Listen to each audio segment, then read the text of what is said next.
តើបញ្ហាអ្វីខ្លះដែលធ្វើឲ្យមាន់ដែលយើងចិញ្ចឹមមានបញ្ហាជ្រុះរោម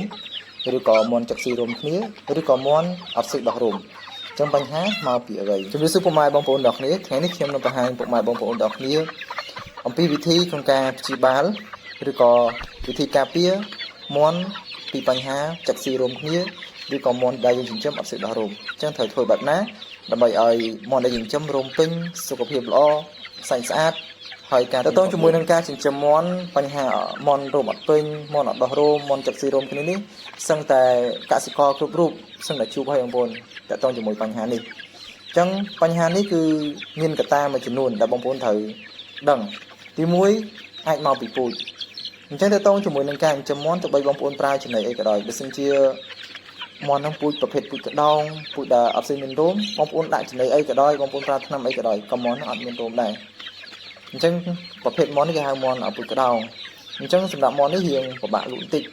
ហើយប្រភេទសាច់របស់វាពីច្រើនខំអញ្ចឹងបើសិនជាបងប្អូនចិញ្ចឹមមាន់ហើយមាន់ដែលបងប្អូនចិញ្ចឹមអត់ដោះរោមបងប្អូនឆែកពូជហើយបញ្ហាបន្តមកទៀតបើសិនជាមាន់ដែលបងប្អូនចិញ្ចឹមជាប្រភេទមាន់ដែលរោមពេញឈ្មោលរោមពេញមេរោមពេញហើយនៅពេលដែលបងប្អូនចិញ្ចឹមមានកូនមករោមអត់ពេញអញ្ចឹងអាចមកពីបញ្ហាចំណីដែលបងប្អូនផ្ដល់ឲ្យខ្វះវីតាមីនខ្វះកាល់ស្យូមហើយនិងខ្វះប្រូតេអ៊ីន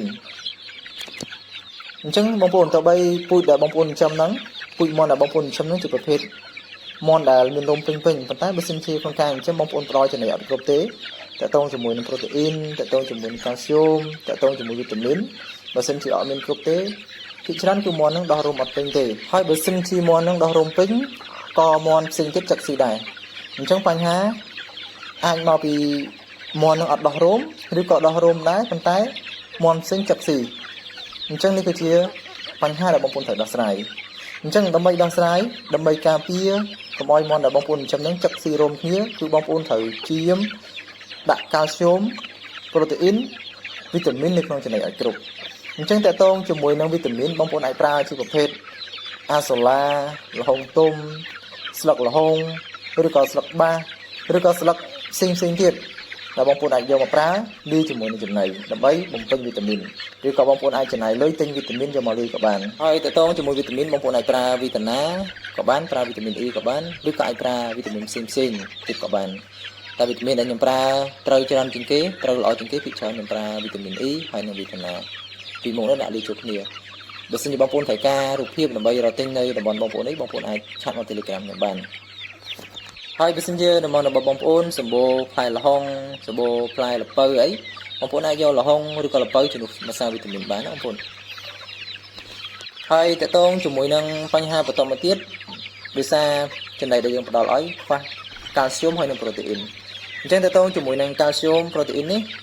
បើសិនជាបងប្អូនប្រើចំណីលាយខ្លួនឯងបើសិនជាបងប្អូនលាយទៅឃើញមាន់ចាក់ស៊ីរោមគ្នាឬក៏មាន់អត់ស៊ឹកដោះរោមបងប្អូនតម្លើងម្សៅត្រីឲ្យច្រើនទៅ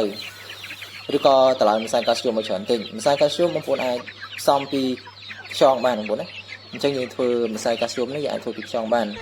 អញ្ចឹងបើសិនជាមានខ្យងថៃឬខ្យងមាសអីច្រើនបងប្អូនអាចយកមកច្នៃធ្វើជាម្សៅកាល់ស្យូមបានហើយតកតងជាមួយនឹងម្សៅកាល់ស្យូមបងប្អូនអាចប្រើម្សៅ MDM បានប្រភេទម្សៅឆ្អឹងណានៅបើសិនជាករណីតំបន់របស់បងប្អូនរកខ្យងរកអីអត់មានបងប្អូនអាចទិញម្សៅ MDM យកមកលាយបានប៉ុន្តែតកតងជាមួយនឹងមាន់អត់ដោះរោមនេះបងប្អូនត្រូវឆែកឲ្យច្បាស់តើមាន់ហ្នឹងខ្វះវីតាមីនឬក៏ខ្វះកាល់ស្យូមឬក៏ខ្វះប្រូតេអ៊ីនអញ្ចឹងនៅពេលដែលបងប្អូនដឹងថាមាន់ដែលបងប្អូនចិញ្ចឹមខ្វះអីហើយបងប្អូនថែមរបស់ហ្នឹងចូលទៅគឺមាន់ហ្នឹងសុខភាពល្អវិញហើយរោមក៏ដោះពេញតាមហ្នឹងដែរបងប្អូនអញ្ចឹងបើសិនជាយើងអត់ដឹងយើងអាចពិសោធន៍ថា 4-5 ថ្ងៃនេះយើងបន្ថែមកាល់ស្យូមបើសិនជាថែមកាល់ស្យូមហើយមាន់ហ្នឹងនៅតែចាក់ស៊ីរោមគ្នាទៀតបងប្អូនអាចថែមប្រូតេអ៊ីនវិញហើយបើសិនជាថែមប្រូតេអ៊ីននេះមកនៅតែចាក់ស៊ីរោមគ្នាទៀតបងប្អូនអាចថែមជាវីតាមីនវិញ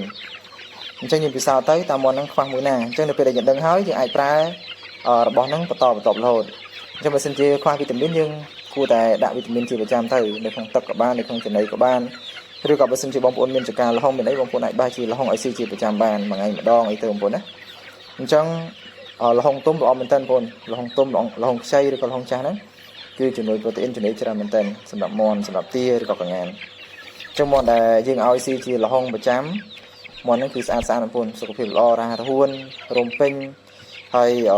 តកតងជាមួយនឹងពណ៌សម្បុរវិញស្អាតបងប្អូនវាថ្លាវាអត់ស្ស្លេកអញ្ចឹងសម្រាប់មាន់នេះបងប្អូនឃើញពណ៌អត់ស្អាតអត់ថ្លាដោយសារស៊ីលហុងហើយប្រឡាក់លហុងទេបងប្អូនអញ្ចឹងមាន់នេះមករយៈមុនចឹកស៊ីរួមគ្នាហើយបន្ទាប់ពីចឹកស៊ីរួមគ្នាហើយយើងដាក់លហុងចូលទៅឃើញថាមាន់ហ្នឹងឡើងចឹកស៊ីគ្នាវិញបងប្អូន